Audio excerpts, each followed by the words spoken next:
Hey everybody, my name is TaoMan, and in this video I will show you a simple way how you can transfer ownership of your regiment to someone else in Call of Duty Warzone. So let's start. The first thing you want to do is when you're in Call of Duty, go to right top corner and click on your friends here, and then just click Regiment, and you're gonna see Manage Regiment, and you're gonna see Transfer Ownership. Click on it, and voila, here you can transfer ownership to anyone in your regiment.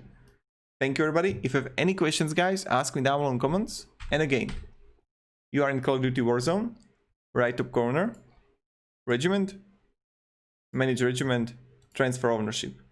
If you have any questions, ask me down below in comments. Have a great day and goodbye.